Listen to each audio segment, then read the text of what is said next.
இன்றைக்கி நாம் கொஞ்சம் கூட மசாலாவே ஊதிராமல் அதே சமயம் ரொம்ப டேஸ்ட்டாக மீன் பொரியல் தான் எப்படி பண்ணுறதுன்னு சொல்லி பார்க்க போகிறோம். வாங்க பண்ணலாம். Hello friends, welcome to my lovable recipes. பொரிக்கிறதுக்காக நாம் இன்றைக்கி பாறை மீன் தான் ஃப்ரெண்ட்ஸ் வாங்கிட்டு வந்திருக்கோம். நீங்கள் எந்த மீன்னாலுமே எடுத்துக்கலாம். நான் 1 கிலோ அளவுக்கு மீன் வாங்கிட்டு வந்திருக்கேன். பாருங்கள், நல்ல வெட்டியை வாங்கிட்டு வந்துட்டேன். இப்போ இதை நல்லா சுத்தப்படுத்தி எடுத்துக்கிறேன். இதிலிருந்து ஒரு 350 கிராம் மீனை நான் குழம்பு செய்கிறதுக்காக தனியாக எடுத்து வச்சுட்டேன் ஃப்ரெண்ட்ஸ். இப்போ 650 கிராம் மீனுக்கான அளவு பார்த்திங்கன்னா ஒரு கைப்பிடி அளவு கருவேப்பிலை எடுத்துக்கோங்க. அதில் பாதி மல்லிச்செடி, ஒரு 1/4 பங்கு புதினா, ஒரு கைப்பிடி அளவு வெள்ளைப்பூடு, 1 ஸ்பூன் மிளகு, 1 ஸ்பூன் சீரகம் எடுத்துக்கலாம். இப்போ மிளகையும் சீரகத்தையும் மட்டும் மிக்ஸி ஜாரில் சேர்த்து முடிஞ்ச அளவுக்கு நல்லா ஃபஸ்ட்டு பவுடர் பண்ணிக்கோங்க. அதுக்கப்புறமா மீதி இருக்கிற எல்லாத்தையும் சேர்த்து ஒரு 2 ஸ்பூன் கெட்டியான புளி தண்ணி சேர்த்து நல்லா இந்த அளவுக்கு அரைச்சி எடுத்துக்கலாம். இப்போ இது கூட ஒரு 3/4 ஸ்பூன் தனி மிளகாய்த்தூள் சேர்த்துக்கோங்க. கொஞ்சமாக மஞ்சத்தூள் சேர்த்துக்கோங்க. ஒரு 1/2 ஸ்பூன் தனியாத்தூள் சேர்த்துக்கோங்க.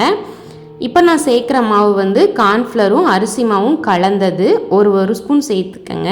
ரெண்டுமே ஈக்குவல் ரேஷியோ தான். இல்லைனா 1/2 ஸ்பூன் கார்ன்ஃப்ளவர் மாவு, 1/2 ஸ்பூன் பச்சரிசி மாவு சேர்த்துக்கலாம். இப்போ ஒரு 3 ஸ்பூன் புளித்தண்ணியை சேர்த்துக்கிறேன். இது கெட்டியான புளித்தண்ணியாக இருக்கிற மாதிரி பார்த்துக்கோங்க ஃப்ரெண்ட்ஸ். நம்ம ஆல்ரெடி அரைக்கும் போது வேறு சேர்த்துருக்கோம். மொத்தம் 5 ஸ்பூன் சேர்த்துக்கலாம். இப்போ இது எல்லாத்தையுமே நல்லா இழுத்து வேற வைக்கலாம். நல்லா விரவியாச்சு ஃப்ரெண்ட்ஸ். இப்போ உப்பு உரப்பு பத்தலைன்னா பார்த்துட்டு செக் பண்ணி சேர்த்துக்கோங்க. எனக்கு கரெக்டாக இருந்தது. இப்போ ஒவ்வொரு மீன் துண்டாக எடுத்து இந்த மாதிரி மேல்டாப்பில் மசாலாவை தடவி வச்சுக்கலாம். அப்படி இல்லாட்டி ஒரு பாத்திரத்தில் மொத்தமாக மீனை சேர்த்து அது கூட மசாலாவும் சேர்த்து மொத்தமாக விரவலாம். எல்லா மீன்லேயும் நல்ல மசாலாவை அப்ளை பண்ணிவிட்டு தனியாக எடுத்து வச்சுக்கிடலாம் ஃப்ரெண்ட்ஸ். இப்போ இது ஒரு 1/2 மணி நேரம் நல்லா ஊறட்டும். நீங்கள் ஃப்ரிட்ஜில் கூட வச்சு எடுக்கலாம்.